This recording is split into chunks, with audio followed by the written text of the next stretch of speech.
খবর শুনছেন আশা news channel থেকে। আজ জানাবো পশ্চিমবঙ্গ দেশ ও বিশ্বের বাছাই করা 50টি গুরুত্বপূর্ণ তাজা খবর। চ্যানেলে নতুন হয়ে থাকলে চ্যানেলটিকে অবশ্যই সাবস্ক্রাইব করবেন। খবরের শুরুতেই সংবাদ শিরোনাম।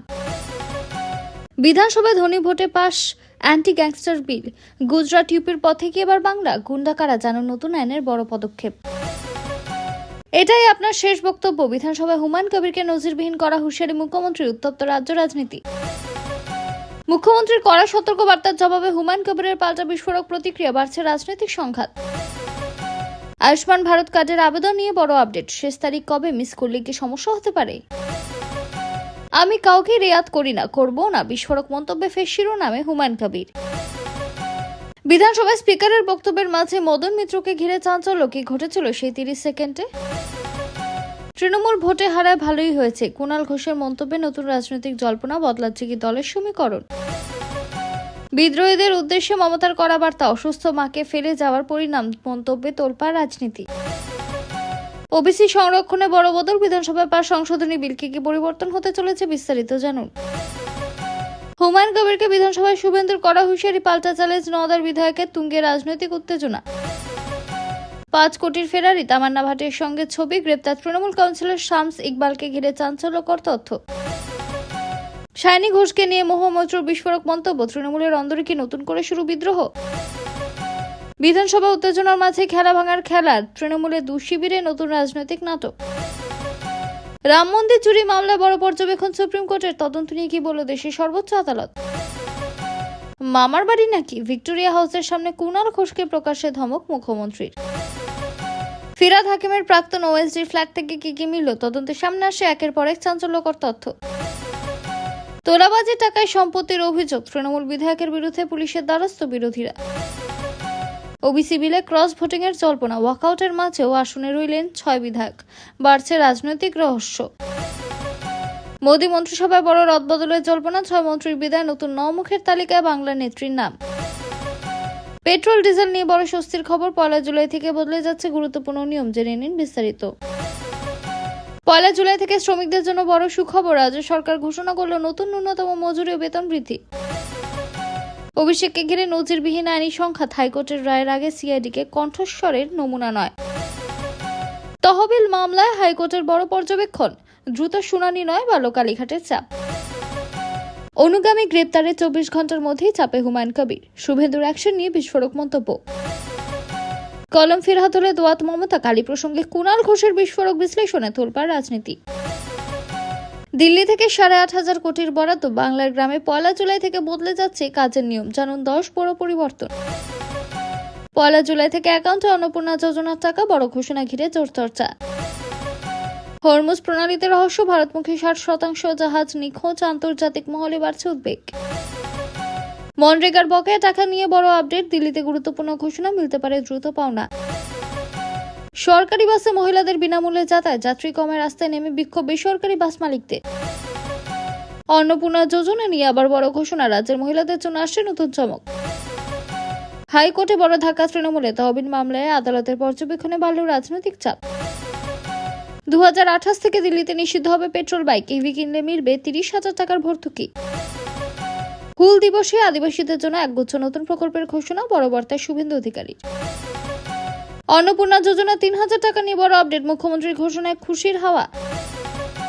বহুদিন পর খুলল নৈহাটি জুট মিল। কাজে ফিরলেন 2700 শ্রমিক। এলাকায় উৎসবের আবহ। রাম মন্দির অনুদান বিতর্কে যোগী সরকারকে তো বিস্ফোরক মন্তব্যে নতুন রাজনৈতিক বিতর্ক।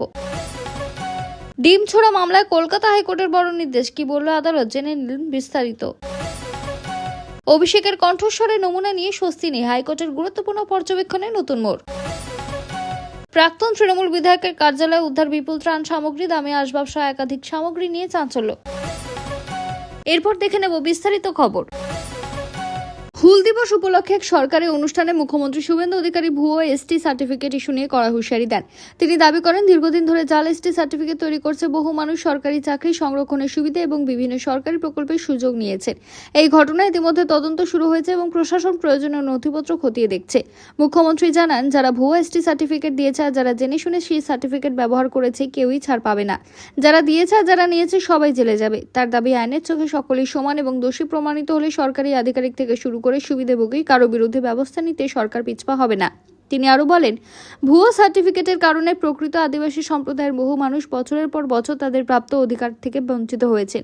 সংরক্ষিত চাকরি, শিক্ষা প্রতিষ্ঠানে আসন এবং বিভিন্ন সরকারি সুযোগ সুবিধা এমনকি মানুষের হাতে চলে গেছে যাদের সেই সুবিধা পাওয়ার কোনো বৈধ অধিকার ছিল না। তাই প্রকৃত উপভোক্তাদের অধিকার ফিরিয়ে দিতে সরকার কঠোর পদক্ষেপ নিচ্ছে। মুখ্যমন্ত্রী জানান, তদন্তে যদি কোনো সরকারি কর্মী, আধিকারিক বা প্রভাবশালী ব্যক্তি জড়িত থাকার প্রমাণ পাওয়া যায় তাহলে তাদের বিরুদ্ধে একইভাবে আইনি ব্যবস্থা নেওয়া হবে। তিনি প্রশাসনকে নিরপেক্ষ তদন্ত করার নির্দেশ দিয়েছেন এবং বলেছেন, কোনো রাজনৈতিক পরিচয় বা প্রভাব দেখিয়ে কাউকে ছাড় দেওয়া হবে না। এই বক্তব্যের পাশাপাশি তিনি আদিবাসী সমাজের উন্নয়নের জন্য একাধিক নতুন প্রকল্প, আর্থিক সহায়তার কথা ঘোষণা করেছেন। জনজাতি ছাত্রছাত্রীদের জন্য বিভিন্ন সুযোগ সুবিধা বৃদ্ধি, জঙ্গলমহলের উন্নয়ন, অবকাঠামো নির্মাণ এবং জনজাতি কল্যাণের নতুন উদ্যোগের কথাও তিনি বলেন। তার বক্তব্য, একদিকে যেমন প্রকৃত উপভোক্তাদের অধিকার রক্ষা করা হবে, অন্যদিকে ভুয়ো নথি তৈরি করে সরকারি সুবিধা নেওয়ার প্রবণতার বিরুদ্ধে কঠোর অভিযান চলবে। মুখ্যমন্ত্রীর এই মন্তব্য প্রকাশ্যে আসার পর রাজ্যের রাজনৈতিক মহলে ব্যাপক চর্চা শুরু হয়েছে। শাসক পক্ষের দাবি, জাল এসটি সার্টিফিকেটের বিরুদ্ধে কঠোর ব্যবস্থা নেওয়ার সময়ের দাবি। অন্যদিকে বিরোধীরা বিষয়টি নিয়ে সরকারের ভূমিকা ও তদন্তের নিরপেক্ষতা নিয়ে প্রশ্ন তুলছে। ফলে ভুয়ো এসটি সার্টিফিকেট ইস্যু আগামী দিনে রাজ্যের অন্যতম গুরুত্বপূর্ণ রাজনৈতিক ও প্রশাসনিক আলোচনার বিষয় হয়ে উঠতে পারে। পশ্চিমবঙ্গ বিধানসভায় সম্প্রতি পাশ হয়েছে নতুন অ্যান্টি গ্যাংস্টার বা গুন্ডা দমন বিল, যার লক্ষ্য সংগঠিত অপরাধ, তোলাবাজি, দখলদারি, গ্যাং চালিত অপরাধ এবং জনশৃঙ্খলা নষ্টকারী কার্যকলাপের বিরুদ্ধে আরও কঠোর ব্যবস্থা নেওয়া।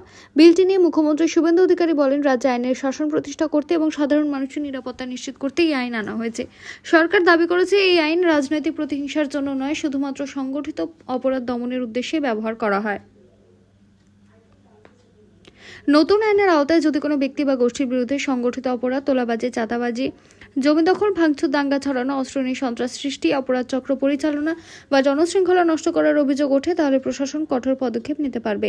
প্রয়োজনে তদন্ত চলাকালীন দীর্ঘ সময় প্রতিরোধমূলক হেফাজতে রাখা, অপরাধের সঙ্গে যুক্ত বলে অভিযোগ থাকা সম্পত্তি বাজেয়াপ্ত করা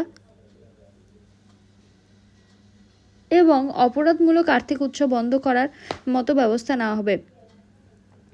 সরকারের দাবি, আইনের মাধ্যমে রাজনৈতিক হিংসা, সিন্ডিকেট রাজ, জমি দখল, চাঁদাবাজি, গ্যাং নির্ভর অপরাধ অনেকটা নিয়ন্ত্রণে আনা সম্ভব হবে।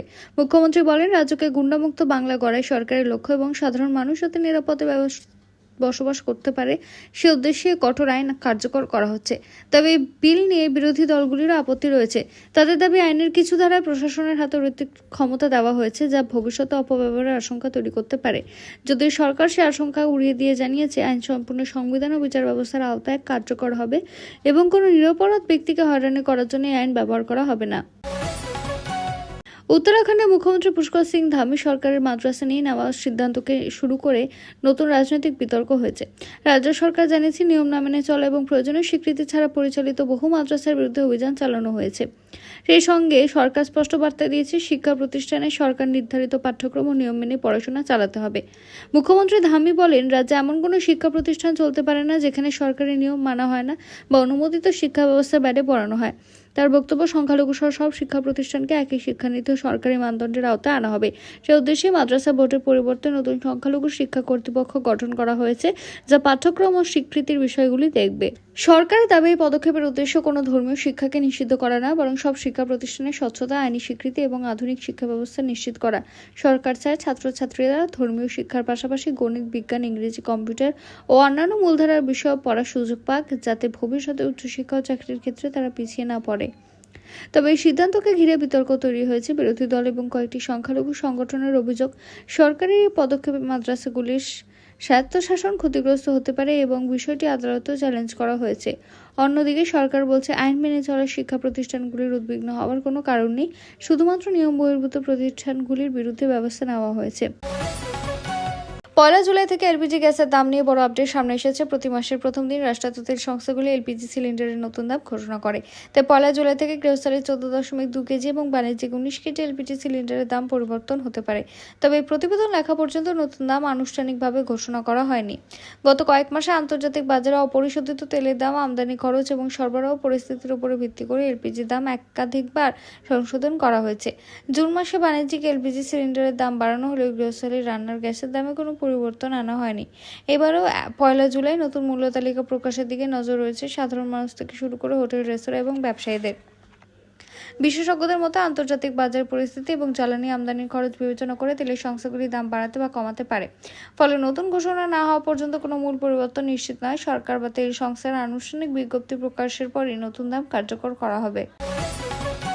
তৃণমূল কংগ্রেসের প্রায় 440 কোটি টাকা থাকা 3টি ব্যাংক অ্যাকাউন্ট নিয়ে চলা বিতর্কের নতুন মোড় এসেছে।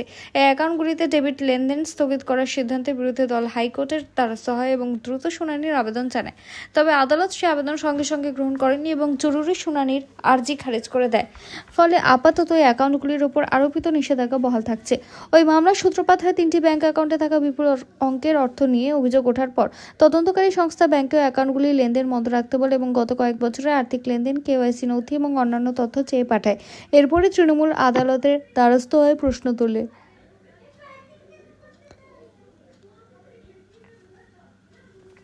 আদালতের নির্দেশ ছাড়া কিভাবে ধরনের পদক্ষেপ নেওয়া হলো? কলকাতা হাইকোর্ট জানিয়েছে, বিষয়টি গুরুত্বপূর্ণ হলেও তাৎক্ষণিক জরুরি শুনানির প্রয়োজনীয়তা এই মুহূর্তে দেখা যাচ্ছে না।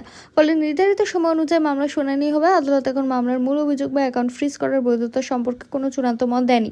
এই ঘটনা ঘিরে রাজনৈতিক মহলেও তীব্র বিতর্ক শুরু হয়েছে। তৃণমূলের দাবি, বৈধ দলীয় তহবিলের উপর অন্যায়ভাবে নিষেধাজ্ঞা জারি করা হয়েছে। অন্যদিকে তদন্তকারী সংস্থার বক্তব্য, অভিযোগের ভিত্তিতে তদন্তের স্বার্থে পদক্ষেপ নেওয়া হয়েছে এবং আর্থিক লেনদেনের নথি খতিয়ে দেখা হচ্ছে। এখন সকলের নজর কলকাতা হাইকোর্টের পরবর্তী শুনানির দিকে, কারণ সেই শুনানিতে মামলার ভবিষ্যৎ দিক অনেকটাই স্পষ্ট হতে পারে। তামিলনাড়ু সরকার রাজ্যে সরকারি বাস পরিষেবায় বড় পরিবর্তনের ঘোষণা করেছে। মুখ্যমন্ত্রী জানিয়েছে, ভবিষ্যতে রাজ্য সরকার যে নতুন বাস কিনবে তার সবকটি হবে শীততাপ নিয়ন্ত্রিত বাস। সাধারণ মানুষের আরও আরামদায়ক, আধুনিক ও উন্নত যাতায়াত ব্যবস্থা গড়ে তুলতে সিদ্ধান্ত নেওয়া হবে। পরিবহন মন্ত্রী জানান, সরকারের লক্ষ্য শুধু শহর নয়, প্রত্যন্ত এলাকাতে উন্নত মানের বাস পরিষেবা পৌঁছে দেওয়া। নতুন এসি বাসগুলিকে আরামদায়ক আসন, উন্নত নিরাপত্তা ব্যবস্থা এবং আধুনিক যাত্রী পরিষেবার ব্যবস্থা থাকবে। সম্প্রতি মুখ্যমন্ত্রী নিজে সরকারি বাসে সফর করার পরেই সিদ্ধান্ত নেওয়া হয়েছে বলে সরকার জানিয়েছে। এর মধ্যে সরকার প্রায় 300টি নতুন সরকারি বাসের উদ্বোধন করেছে। এর বহন রয়েছে ডিজেল এবং ভিএসভিআই মানে সিএনজি বাস।